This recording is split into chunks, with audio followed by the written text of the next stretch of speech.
The wind howled across the Montana plains like a living thing, clawing at man and beast alike. Snow fell in heavy sheets, erasing the line between sky and earth. Thomas Merrick leaned low in the saddle, his gloved hands stiff on the reins as his horse struggled through the drifts. He had seen winters like this before, harsh and endless, but something about this storm felt crueler, emptier. The world was white and silent, until a flash of color caught his eye. At first, he thought it was a trick of the light, but then he saw it again. Something pale, fluttering weakly against the snowbank ahead. He reined in sharply, heart thudding. Dismounting, he pushed through the waist-deep snow. What he found stopped his breath. A woman lay there, half buried in snow, her dress, white lace stained with red. Her hair was tangled, her lips blue, and her small hand still clutched a broken bouquet of roses. A wedding ring glinted faintly on her finger. For one terrible second, Thomas thought she was dead. Then she moved just barely, and a soft, broken sound escaped her throat. Without thinking, he dropped to his knees beside her, brushing snow from her face. "Ma'am, can you hear me?" he asked, but she didn't answer. Her skin was ice cold. He could feel her shaking beneath the soaked dress. There wasn't time to think. He lifted her carefully, wrapping his coat around her small frame, and carried her back toward his horse. It was a mile home, maybe more, through the kind of cold that could steal a man's soul. But Thomas Merrick had carried heavier burdens before. The ride back was brutal. The woman's head rested weakly against his chest, her breath shallow and uneven. "Hold on," he murmured, his voice rough against the wind. "We're almost there." By the time the cabin came into sight, a single dark shape in the endless white, his arms burned with strain. He pushed through the door, kicked it shut, and laid her gently by the hearth. The fire had long burned low, but he threw in wood until it roared again. Then came the hard part. Her dress was soaked through, freezing her body like armor. He hesitated only a moment before doing what needed to be done. He turned away as he stripped off the wet layers, wrapping her in dry wool blankets and his own flannel shirt. He'd been a field medic during the war. He knew what hypothermia could do. He rubbed her arms and hands, whispered small reassurances though she couldn't hear them. "You're safe now," he said softly. "You made it. You're safe." He melted snow in a pot, forced her to sip water between trembling lips. Through the night, she drifted in and out of fever dreams, muttering one name over and over. "Jacob, you promised." The words hit him like a ghost from the past. He didn't know the woman, but that name, Jacob Monroe, he knew well. Too well. By dawn, the worst had passed. The woman was still pale, but breathing steady. Thomas sat in the old chair near the fire, eyes red from watching her all night. He studied her face in the flickering light. Young, maybe 23, with delicate features and bruised wrists that told their own story. Whoever she was, she hadn't just gotten lost in a snowstorm. Something terrible had driven her here. When her eyes fluttered open, confusion filled them first, then fear. She tried to sit up, clutching the blanket tighter around her. "Where am I?" she whispered, voice hoarse. "My cabin," Thomas said quietly. "You were out cold in the storm. I found you near Miller's Creek." She stared at him, breathing fast. "My dress, my things frozen solid," he said. "You nearly were too." Tears welled up in her eyes. "I shouldn't be here," she murmured. "I shouldn't be alive." Thomas leaned forward. "You are," he said firmly. "And until you're strong enough to move, you're staying right here." She hesitated, searching his face for danger, but found only calm. "Who are you?" she asked finally. "Thomas Merrick," he replied, "neighbor to Jacob Monroe." Her reaction was immediate. Her face went white as the snow outside. For a moment, neither spoke. The only sound was the fire popping softly. Then she said, almost in a whisper, "You know him?" Thomas nodded once, his jaw tight. "We've crossed paths." Her fingers twisted the blanket nervously. "My name is Catherine Hartley," she said. Jacob was supposed to be my husband. Thomas's head lifted sharply. Your husband? She nodded, tears spilling now. We were to be married yesterday. He sent for me from Philadelphia. I came all this way, but when I arrived at the church, he wasn't there. No note, no word. I thought something had happened, so I went looking. I followed his tracks out of town, into the storm. She stopped, shivering. My horse spooked. I fell. I thought he'd come back for me. Her voice broke. He didn't. Thomas stood slowly, staring down at her with a look that was equal parts pity and anger. Jacob Monroe left you out there? He asked, voice low. He rode away from his own wedding? Catherine nodded helplessly, pressing her hands to her face. I don't understand why, she sobbed. He was kind in his letters. Gentle. You thought wrong, Thomas said quietly, turning toward the window. Snow still blew thick against the glass, but his mind was far from the storm. Jacob Monroe. That name had been trouble long before this woman ever arrived. Thomas poured water into a cup and handed it to her. Drink, he said. She obeyed, trembling. He sat across from her, elbows on his knees, eyes fixed on the fire. You'll rest, he told her. You'll eat when you can. I'll see to your horse and fetch your things when the storm eases. Catherine nodded weakly. Why are you helping me? She asked. Thomas didn't answer right away. His gaze drifted to a small framed photograph on the mantel, a woman with soft eyes holding a baby. He swallowed hard. Because once someone needed help, and I wasn't there, he said finally. Not making that mistake again. She didn't know what he meant, but something in his tone silenced her questions. When she finally drifted back to sleep, Thomas stood and stared out the window. Beyond the swirling snow, he could see the faint glow of a lantern across the distant ridge, Jacob Monroe's ranch. His neighbor, his former friend, his enemy. As the storm raged on, Thomas fed the fire, his thoughts dark and steady.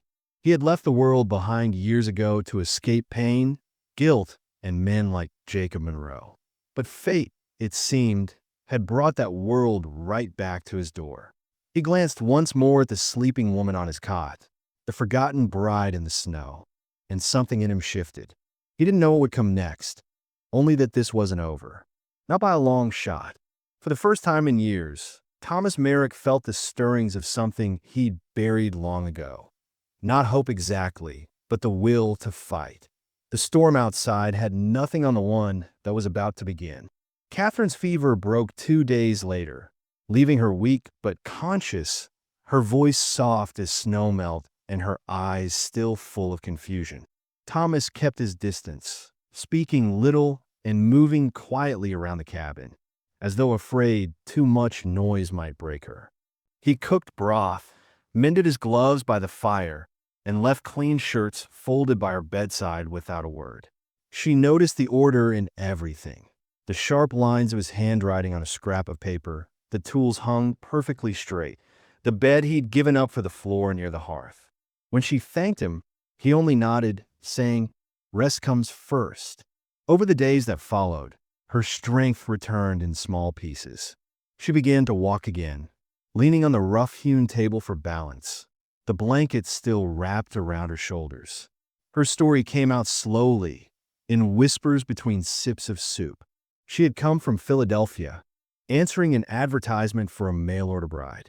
Jacob Monroe had written her sweet, careful letters, promising land, security, and kindness. She'd sold what little she owned, sent him her dowry through the mail, and boarded a train west.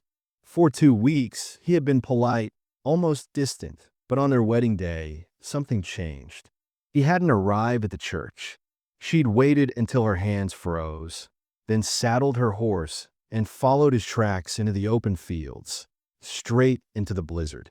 As she spoke, shame darkened her face. "I was such a fool," she murmured. "To think a man like that could ever love me." Thomas looked up from his chair, eyes calm but unreadable. "Believing isn't foolish," he said. "Breaking promises is." The words hung between them, warm against the silence. On the 5th morning, when Catherine woke, she found him gone. Panic struck fast until she saw the note on the table. In town for supplies. Lock the door.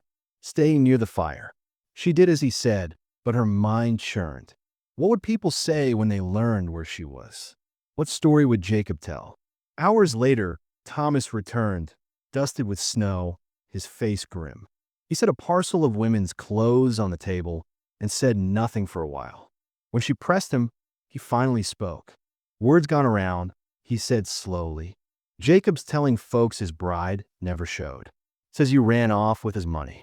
Catherine's face drained of color. That's not true, she whispered. He left me there. Thomas nodded, his jaw tightening. I know, but truth's a fragile thing in this town, and Monroe's got money to bend it. He hesitated, then added, he's been seen courting the banker's daughter already. Guess he needed your dowry more than your vows. Her hand flew to her mouth as tears fell silently. He took everything, she said. My name, my future, everything. Thomas turned toward her, voice low and steady. Not everything, he said. You're still breathing. That's more than he counted on. She met his gaze through the blur of tears, seeing for the first time not just the quiet man who saved her, but the steel beneath his calm. When she whispered, what life do I have now? I can't go home. Can't stay here. I'm ruined. He stood tall, the firelight catching the scar that ran along his jaw. Then we ruin him instead, he said simply. But first, I'll teach you to survive. The days turned into weeks as the Montana winter began to ease, and under Thomas Merrick's watchful eye, Catherine Hartley slowly transformed from a fragile bride into a woman who refused to be broken. He woke her early each morning with the sound of chopping wood, his strong silhouette framed by the dawn light through the cabin window. At first, she could barely lift the axe he handed her, her hands blistering after a few swings, but Thomas only smiled slightly and showed her how to use her body's weight instead of fighting the wood. You're stronger than you think, he said, and she was. He taught her to build fires that would last through a storm, to clean a rifle and shoot straight even when her hands trembled, and to listen to the wind the way a hunter listens to breath. Some nights, after long days of learning, they would sit by the fire together, the air between them thick with unspoken thoughts. Catherine would sew small tears in his coat, humming softly, while Thomas repaired her worn-out boots. He never spoke of the war unless she asked, but once, when the night stretched quiet and heavy, he told her about Anna, his wife who died bringing their child into the world. I wasn't here, he said, staring into the fire. I was away doing what they call my duty. When I came home, all I had left were 2 graves. His voice broke, though his eyes stayed dry. Catherine didn't try to comfort him with words. She simply placed her hand gently over his, and he didn't pull away. In return, she told him about her own loneliness, the years spent in her aunt's house where affection was a stranger and her dreams were mocked as foolishness. When Jacob's letter came, she whispered, it felt like hope dressed in ink. He nodded slowly, the firelight softening the lines on his face. Sometimes hope lies, he said, but sometimes it gets up again. The snow melted faster after that, and the cabin filled with the smell of thawing earth and wood smoke. They worked side by side repairing fences, planting early seeds, and tending to the animals Thomas had almost given up on before she came. She laughed for the first time in weeks when one of the barn cats climbed up her skirt, and Thomas caught himself smiling too, something he hadn't done in years. There were moments, small and accidental, that bound them closer. When she brushed flour across his cheek while baking her first loaf of bread, when he placed his coat around her shoulders after a cold evening, when their hands brushed as they passed tools. Each time, neither spoke of what lingered between them, though both felt it growing. One evening, as they sat near the firelight, she reached for a log just as he did, their fingers touching. The room fell silent. His breath caught, and for a moment he didn't move. Then, with a tense swallow, he pulled back and stood, the muscles in his shoulders tight. It's late, he said roughly. You should rest. Catherine wanted to speak, to ask what scared him more, their closeness, or the ghosts he carried, but the words stayed locked behind her ribs. That night, neither of them slept. The next morning brought trouble. The crunch of hooves outside shattered the fragile calm. Thomas stepped out, hand instinctively near the revolver on his hip. 3 men approached through the melting snow, one of them clean-shaven, dressed in an expensive coat, a confident sneer on his lips. Jacob Monroe. The sheriff rode beside him. "Morning, Merrick," Jacob drawled. "Heard you've been keeping company with my bride." Thomas didn't move, only said in that low, controlled voice, "You left her to die in the snow." The sheriff, a nervous man more loyal to the rich than the right, shifted uncomfortably. "Mr. Monroe claims she stole money and property from him," he said. "Says he's here to retrieve what's his." Catherine, hearing the commotion, stepped out onto the porch, her face pale but steady. "Your bride?" she said, voice trembling with anger. "You abandoned me." Jacob's charm cracked. "You ungrateful little liar," he spat. "You were nothing but a trick," a con with a fancy accent. The sheriff raised a hand weakly. "Miss, by law, you can choose where you stay. No man can force you." Thomas's eyes never left Jacob. "You heard him," he said. "She's under my protection." Jacob sneered, still playing the hero. "Merrick, you think anyone forgot how you got yourself dishonorably discharged? How you cost your men their mission?" Thomas didn't flinch, though the words cut deep. Catherine looked at him, startled, but he only said evenly, "Better to be dishonored than heartless." Jacob's jaw clenched. He turned his horse sharply. "You'll regret this, both of you," he hissed. "I don't forget insults." The men rode off, snow and mud kicking beneath their hooves. Thomas watched them until they disappeared into the horizon, his expression carved from stone. Inside, Catherine stood near the fire, shaking. "He knows where I am," she said. "He'll ruin you for this." Thomas turned to her, eyes fierce. "He already tried to ruin me once. I'm still standing." She stared at him, her fear giving way to something stronger. "You risked everything for me." "Why?" He exhaled slowly, the tension in his shoulders finally breaking. "Because no one was there for Anna," he said. "I followed orders, left her alone, and she died. I won't stand by again while another woman suffers for a man's pride." Catherine's eyes filled with tears. "You can't save everyone, Thomas," she whispered. He met her gaze, his voice low but certain. "Maybe not, but I can save you." For a heartbeat, the world seemed to stop. She stepped closer, her hand trembling as it touched his cheek. "What if I don't want saving?" she asked. "What if I just want you?" The words hung heavy, the air charged between them. His breath came shallow. "You deserve better than a broken man," he said. She smiled faintly, her tears glinting in the firelight. "What if broken is exactly right?" For the first time in years, Thomas couldn't find words.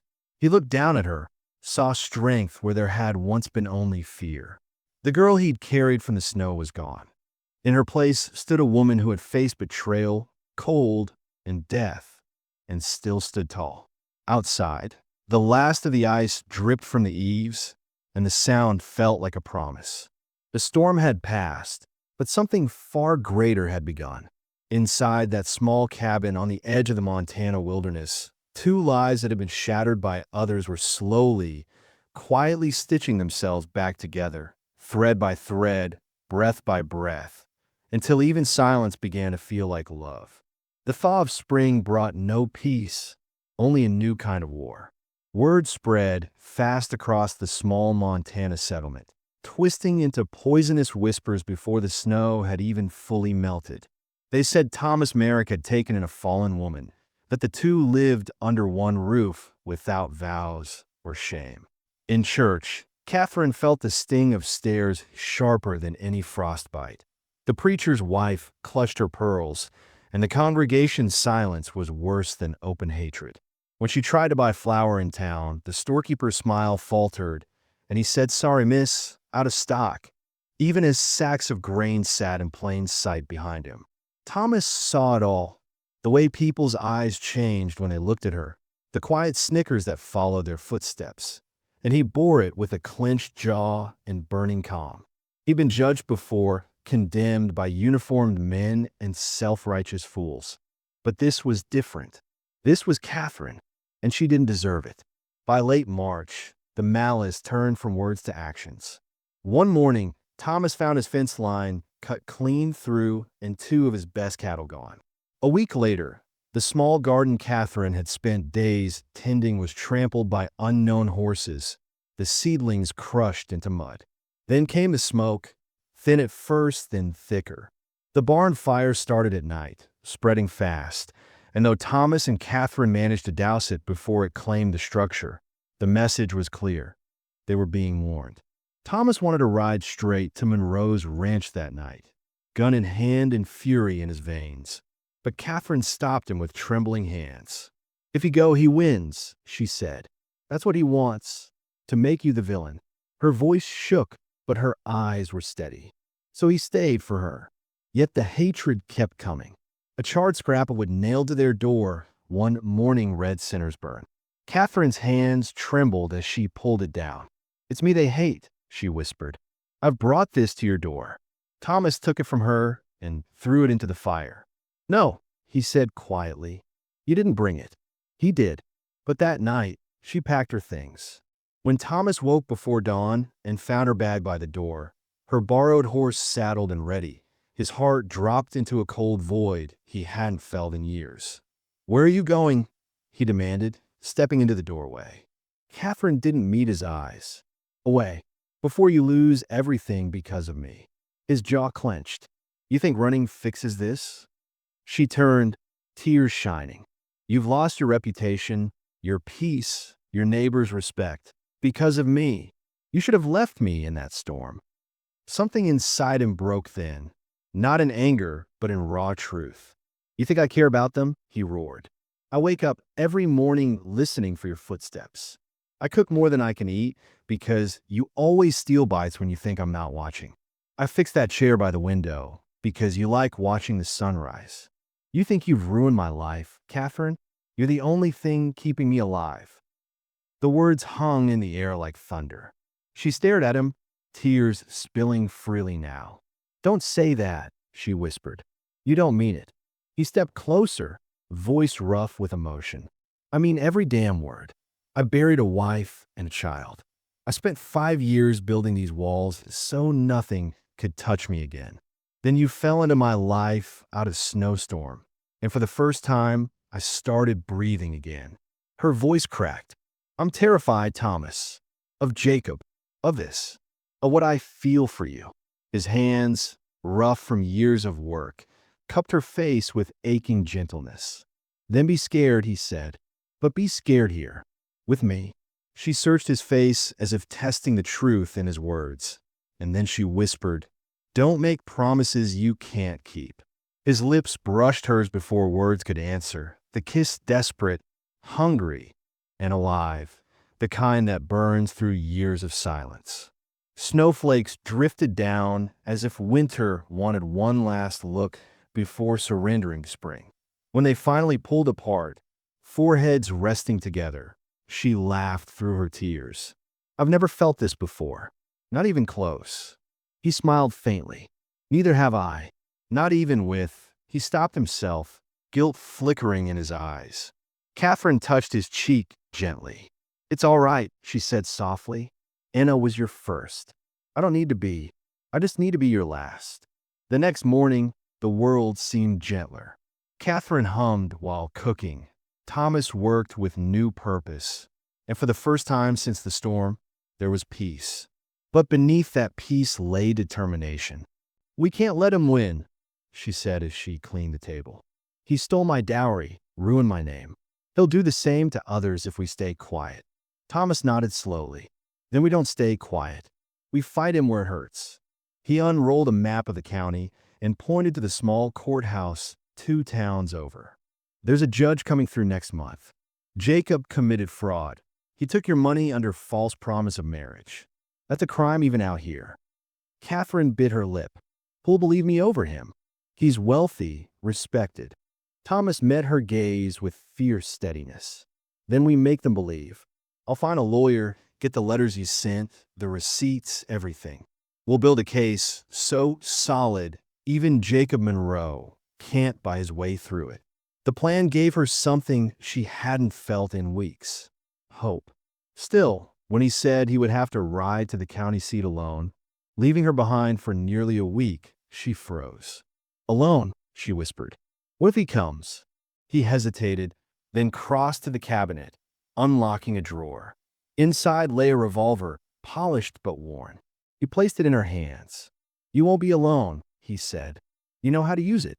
The next few days were a blur of preparation. Catherine wrote out everything she remembered: the letters Jacob sent, the wedding arrangements, the money transfers, the witnesses. Thomas gathered what evidence he could: receipts from the general store, a copy of the marriage license, a note of Jacob's engagement to the banker's daughter dated just after the wedding day. When all was ready, he packed a small bag and saddled his horse. The morning he left was cold but bright. Catherine stood on the porch, clutching his coat sleeve. Promise me you'll come back, she said. Always, he answered simply, then rode away. She watched until he disappeared over the ridge, her heart thudding with both pride and dread.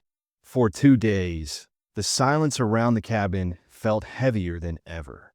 Every creak of wood, every gust of wind sounded like footsteps. She forced herself to stay busy, chopping wood, fetching water, cleaning, pretending she wasn't glancing at the window every few minutes. On the 3rd night, just as the sun dipped below the horizon, she heard it, the distant rumble of horses. Her heart leapt, thinking it might be Thomas returning early. But as the riders came into view, her blood ran cold. For men, not one. The lead voice, smooth and mocking, shattered the illusion. I know you're in there, Catherine, Jacob Monroe called. Let's have ourselves a talk. Her hands shook, but she remembered Thomas's words. Don't hesitate.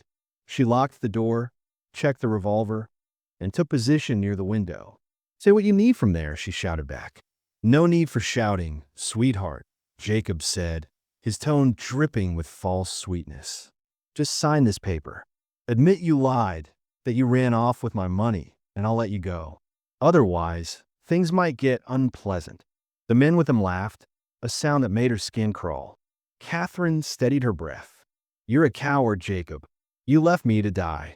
His tone darkened. Careful, girl. Accidents happen in these parts. A cabin fire, a bullet gone astray. No one would ask too many questions.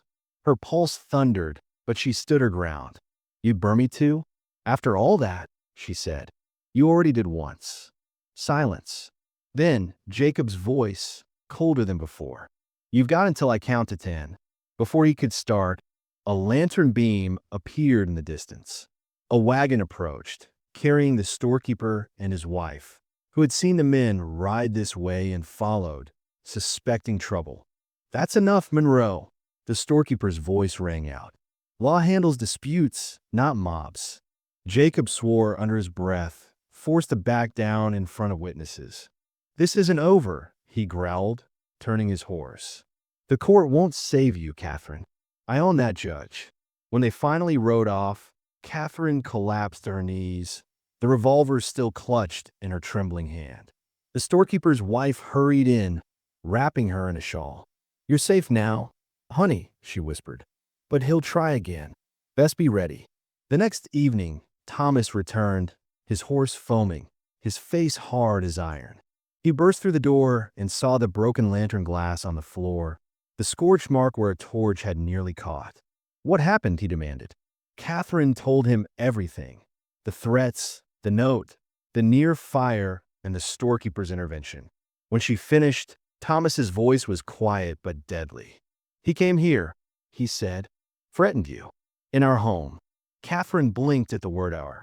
He met her gaze, realizing what he'd said, but didn't take it back. Yes, he said firmly. Our home. Something in her chest loosened at that. A small breath of safety in a storm of fear. He exhaled and finally said, The lawyers agreed to take the case. We have proof, witnesses, and the judge will be here in a week.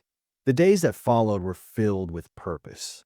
They worked together gathering evidence, going over Catherine's testimony until she could recite it clearly. The storekeeper's wife agreed to testify, as did the hotel clerk who'd seen Jacob with the banker's daughter the night before the wedding. Thomas rode out twice more to collect statements, each time returning before sunset, unwilling to leave her alone again. Late one night, Catherine found him at the table, head in his hands, staring at a pile of papers.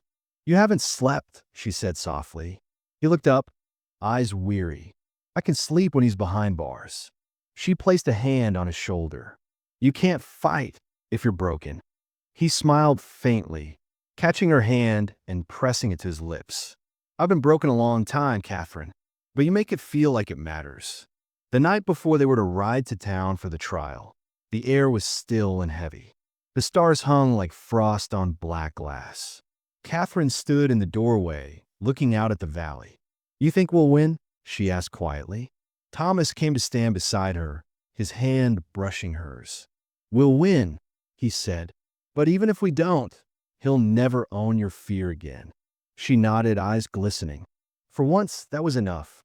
Inside, the fire burned low, steady and warm, casting their shadows across the walls of the cabin that had once been a shelter for one and was now a home for two. Outside, the wind carried the faint echo of a horse's cry in the distance, as if the mountains themselves were holding their breath for what was to come. The dawn before the trial broke gray and uneasy, as though the land itself sensed the tension brewing. For days, the cabin had been unervingly quiet, but the silence cracked when hoofbeats thundered up the frozen slope once more. Catherine was alone. Thomas had gone to the creek to water the horse. She froze as voices called out, men's voices, one of them cruelly familiar. "Catherine." Jacob Monroe's tone was falsely light, almost mocking. "You, when I have unfinished business." She grabbed the revolver from the mantel and moved to the window, her pulse hammering. Through the warped glass, she saw 4 riders circling, their coats dark against the snow. Jacob sat tall in the saddle, arrogance gleaming even in the dull light. "Let's talk," he called, "face to face." Catherine's voice shook but held firm. "Say what you need from there." His smile faded. "You're making a mistake, girl. I came to offer you a deal. Sign this paper. Say you lied, that you stole my money and ran off, and I'll let you go free. Refuse," and he trailed off, his meaning clear as one of his men rode closer, tossing a lit match into the snow just feet from the cabin wall. "Accidents happen out here," Jacob continued, his tone low and cruel. "Fires start, people vanish, and no one asks questions." Catherine steadied her breath, finger on the trigger. "You left me to die once, Jacob," she said. "You won't get the chance again." Her hands trembled, but she stood her ground. For hours, they circled like wolves, shouting threats and slurs, demanding she come out. The sun began to set when the sound of another wagon broke through the chaos. A man's voice shouting, "That's enough." It was the storekeeper and his wife, lanterns swinging from their wagon, their faces pale but determined. "You boys best go home," the storekeeper called out. "The law handles disputes, not gangs." Jacob's sneer turned brittle. "Stay out of this, old man." "Already in it," the storekeeper said, lifting his rifle. Jacob hesitated, then spat into the snow. "Court won't save her," he said. "I own that, Judge." He wheeled his horse and rode off, his men following, their laughter fading into the dark. Catherine dropped the gun and sank to her knees as the storekeeper's wife rushed to her side, wrapping her in a blanket. "He's not done," the woman warned softly. "Be careful, dear." When Thomas returned an hour later, the sight of broken glass and ash at the doorstep told him everything before Catherine even spoke. "He was here," she said, voice trembling. "He wanted me to sign a lie." Thomas's eyes darkened, the calm soldier's mask slipping into something colder. "He came here," he said softly, "and threatened you in our home." Catherine blinked. "Our home." He paused, realizing the word had escaped him, then nodded. Yes, hours. Her breath caught, but there was no time to dwell on it. We have to be ready, he said. The judge's circuit arrives in 3 days. We take this fight where it belongs, before God and law. For the next 72 hours, they worked tirelessly, preparing every detail of the case. The storekeeper's wife would testify about Jacob's threats. The hotel clerk had written a sworn statement describing Jacob with the banker's daughter the night before the wedding. Thomas rode into town again, convincing the freight driver who delivered Catherine's trunk to testify that Jacob had tried to reroute it. Each piece of evidence built a wall against the lies Monroe had spent months spreading. Catherine practiced her testimony by the fire, voice trembling at first but growing stronger each night. "He took my dowry," she recited. "He promised marriage, then abandoned me to die. I have his letters, his handwriting, his seal." Thomas listened in silence, sometimes correcting her phrasing, sometimes just watching her with quiet pride. She had been a frightened bride when he found her. Now, she stood like a survivor preparing for battle. The morning of the trial was cold and sharp. The small frontier courthouse in town overflowed with spectators, farmers, merchants, churchgoers, all eager for a spectacle. Thomas and Catherine entered side by side, heads high. Across the room, Jacob Monroe stood with his lawyer, his face polished into arrogance, his coat spotless. He looked at Catherine as though she were something beneath his boot. "Don't look at him," Thomas murmured. "Look at me." She nodded and sat beside the lawyer Thomas had found, a plain, steady man from the county seat who believed justice still meant something. The judge, an older man with white whiskers and tired eyes, banged his gavel. "Court is in session." The air was thick as syrup as the lawyer presented the case. He spoke of betrayal, deceit, and the harshness of frontier life, holding up Jacob's own letters, written in flowery promises and sealed with his crest. Catherine took the stand, her voice soft but clear. She told the story without exaggeration or self-pity. The letters, the journey, the church, the empty road, the snow. When she reached the part where she fell from her horse, her voice cracked, but she kept going. "I called his name," she said, eyes fixed on the judge. He looked back once. Then he rode away. The courtroom fell silent. Jacob's lawyer rose, adjusting his coat with disdain. "Miss Hartley," he said smoothly, "you claim this man abandoned you.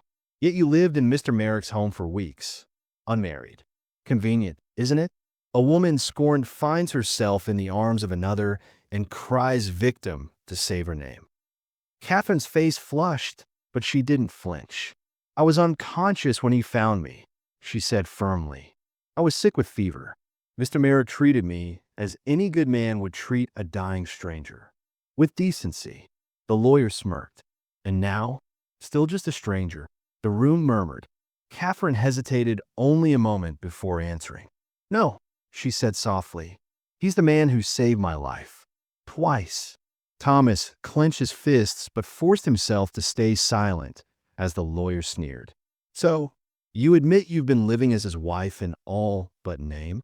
"I admit," she said, voice trembling but strong, "that he gave me shelter when your client left me to freeze." A wave of whispers rippled through the gallery. The judge rapped his gavel. "Order." Then came the witnesses. The storekeeper's wife testified about the night Jacob and his men surrounded the cabin, her voice trembling with emotion. "He said he'd burn her alive," she told the court. "I heard it with my own ears." The hotel clerk described seeing Jacob with the banker's daughter in his room the night before the wedding. Gasps filled the courtroom. The freight driver's testimony sealed the pattern of deceit, how Jacob had tried to redirect Catherine's trunk, intending she never even arrive. Thomas was called next. He spoke plainly, describing the blizzard, the rescue, and the weeks that followed. "She was half dead," he said. "I did what any man with a conscience would do, and I'll never apologize for it." The doctor from town confirmed her injuries, bruises, exposure, frostbite, all consistent with her story. By the time the defense was called, The courtroom buzzed with tension. Jacob Monroe took the stand at last. His charm had slipped, replaced by a smug defiance. "I never meant to hurt her," he said. "She came out of nowhere, desperate to marry, waving her dowry around like bait. I thought she was a fraud." "And yet," the lawyer countered, "you accepted her money." Jacob shrugged. "A mistake. I planned to return it." "Did you?" "No opportunity," Jacob said coolly. "She disappeared before the wedding." Laughter rippled through the crowd. The prosecutor stepped forward, voice sharp. "So you abandoned her in a blizzard?" Jacob hesitated. "I didn't know she followed me."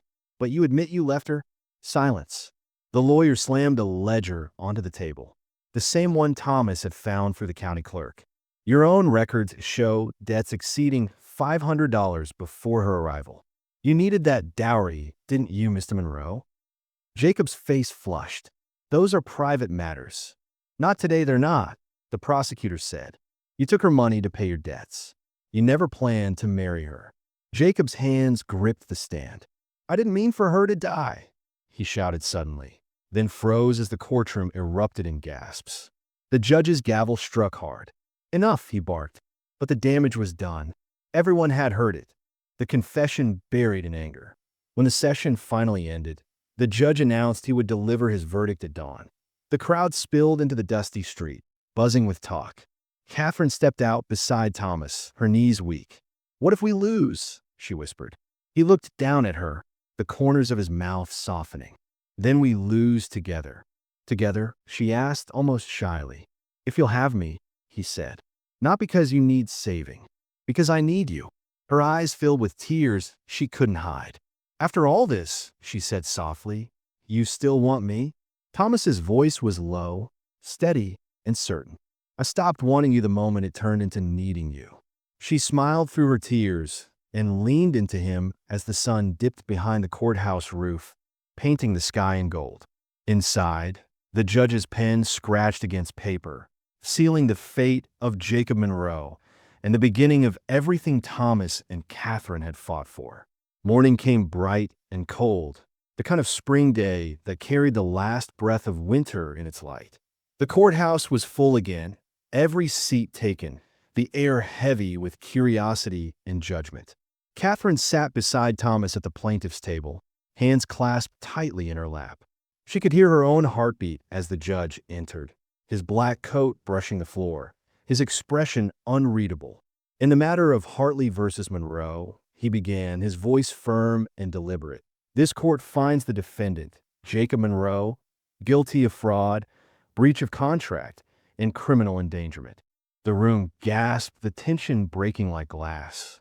"He is hereby ordered to return the full dowry to Miss Hartley, plus $800 in damages, and to issue a written apology publicly posted in the town square for 30 days.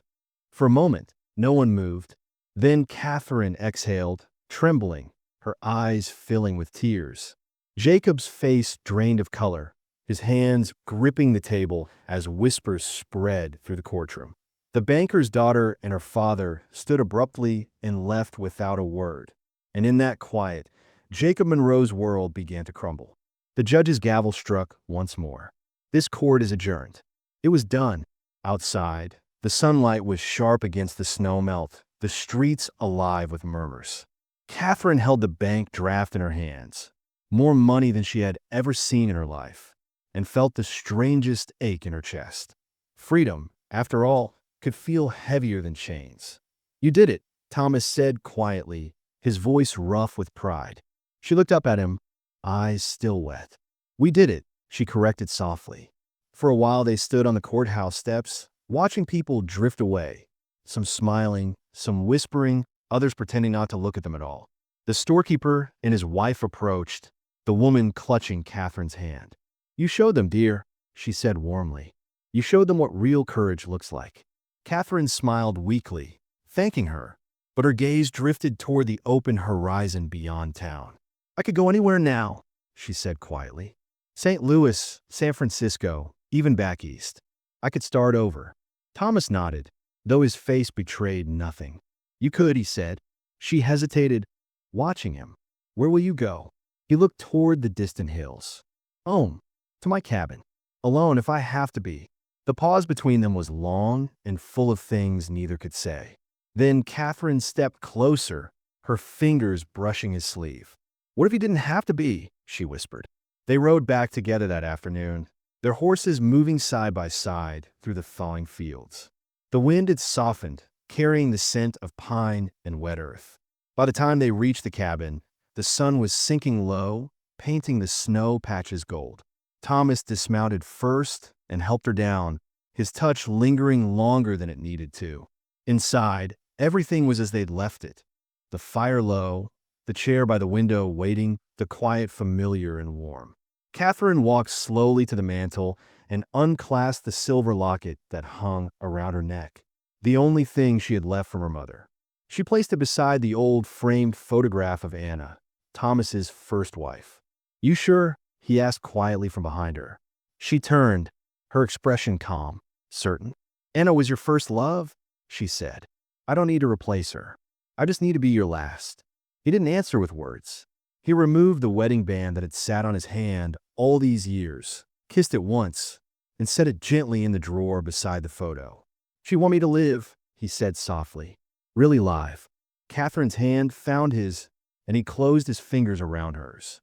For the first time since the war, the cabin didn't feel haunted. It felt like home. 2 months later, the valley bloomed with life. The garden Catherine had planted now flourished with rows of green beans and wildflowers. The cabin had grown too, a second room added with Thomas's steady hands and her laughter filling every corner. When the preacher arrived from town one warm May morning, he found them waiting under a cottonwood tree behind the cabin, dressed simply but smiling like the world had started new. Catherine wore a soft yellow dress, her hair loose with wildflowers braided through it. Thomas had shaved, his shirt clean, his boots polished, though he joked the mud would win by the end of the day. The storekeeper and his wife stood as witnesses, both teary-eyed. There was no music, no crowd, just the wind moving gently through the trees and the preacher's calm voice. When it came time for their vows, Thomas took her hands in his voice low and certain. "I promise to never let you walk into a storm alone," he said. "To see you not as you were, but as you are. To choose you every morning, for as long as I breathe." Catherine's tears glistened in the sunlight as she spoke her own. "I promise to stay," she said, "through winters and doubts and whatever comes. You gave me shelter when I had none, dignity when it was stolen, and love when neither of us believed we deserved it. I'm home now, with you." When the preacher pronounced them husband and wife, Thomas kissed her gently, the kind of kiss that said everything they'd survived had led to this. The summer passed softly, the days full of work and small joys. Thomas repaired wagons and carved furniture for townsfolk who now treated him with new respect. Catherine turned one corner of the cabin into a small teaching space, where local children came for lessons in reading and writing. Some neighbors still whispered, but most smiled when they saw them in town. The quiet ex-soldier and the woman who'd beaten scandal and shame to build a life from the ashes. One morning, nearly a year after the trial, Catherine stood on the porch with her hands resting over the gentle swell of her belly. The fields were green again, the air alive with the smell of rain. Thomas came up behind her, wrapping his arms around her shoulders. "You ever think about that day?" she asked softly. "When you found me in the snow?" He smiled against her hair. "Every single day," he said. "Best storm I ever rode through." She laughed, shaking her head. "That's terrible. You married me anyway," he teased. She turned and kissed him, the laughter still in her eyes. Together they walked to the fence line overlooking the valley, the same place he'd once stood alone, and watched the horizon glow pink with morning light. As the wind moved through the tall grass, Catherine laid her head against his chest, listening to the steady rhythm of his heart. Behind them, smoke curled gently from the chimney, the smell of bread drifting from the open window. It was ordinary and perfect, the kind of peace neither of them had dared to imagine. She looked toward the ridge where snow still capped the mountain's edge. "Funny, isn't it?" she said. "All that pain, all that cold, and somehow it led me here." Thomas smiled, his hand resting over hers. "Storms don't just destroy," he said. Sometimes they bring what you were meant to find. She nodded, her eyes misting. Then I hope the world never stops sending storms to those who need saving. He chuckled. Let's hope they're all gentler than ours. They turned back toward the cabin as the sun rose higher, golden light washing over the land like a promise kept. Years later, the townsfolk would tell the story often.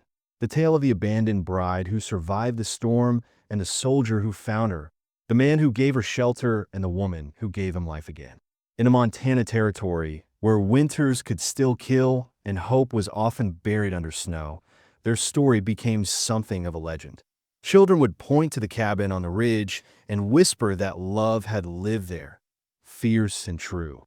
And they'd be right.